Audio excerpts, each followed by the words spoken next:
بسم الله الرحمن الرحيم.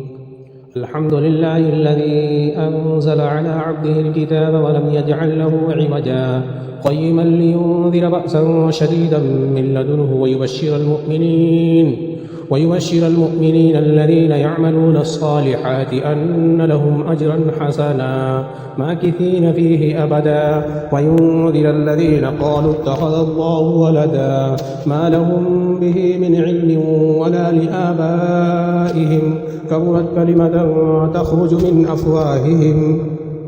إن يقولون إلا كذبا فلعلك باخع نفسك على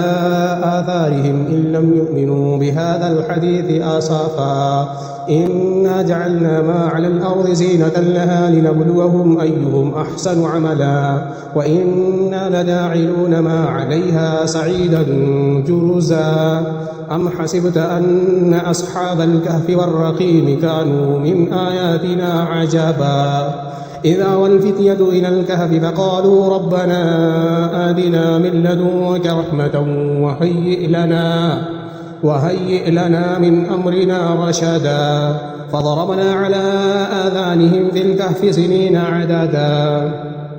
ثم بعثناهم لنعلم أي الحزبين أحصى لما لبثوا أمدا نحن نقص عليك نبأهم بالحق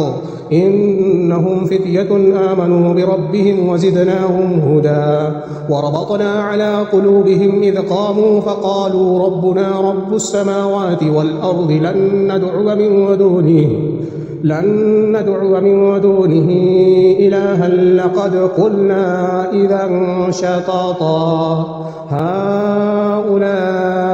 قوم اتخذوا من دونه آلهة لولا يأتون عليهم بسلطان بين فمن أظلم ممن افترى على الله كذبا وإذ اعتزلتموهم وما يعبدون إلا الله فأووا إلى الكهف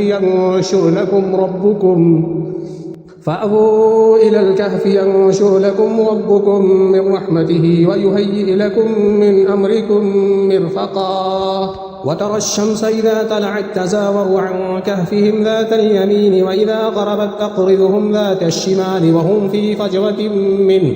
ذلك من آيات الله من يهد الله فهو المهتد ومن يضلل فلن تجد له وليا مرشدا وتحسبهم أيقاظا وهم رقود ونقلبهم ذات اليمين وذات الشمال وكلبهم باسط ذراعيه بالوصيد لو اطلعت عليهم لوليت منهم فرارا ولملئت منهم رعبا وكذلك بعثناهم ليتساءلوا بينهم قال قائل منهم كم لبثتم قالوا لبثنا يوما أو بعد يوم قالوا ربكم أعلم بما لبثتم فبعثوا أحدكم بورقكم هذه إلى المدينة فلينظر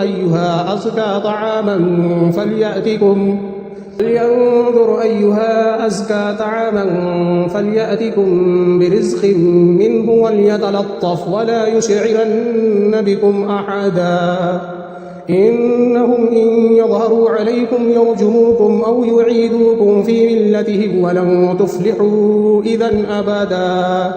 وكذلك أعثرنا عليهم ليعلموا أن وعد الله حق وأن الساعة لا ريب فيها إذ يتنازعون بينهم أمرهم فقال ابنوا عليهم بنيانا ربهم أعلم بهم قال الذين غلبوا على أمرهم لنتخذن عليهم مسجدا سيقولون ثلاثة رابعهم كلبهم ويقولون خمسة سادسهم كلبهم رجما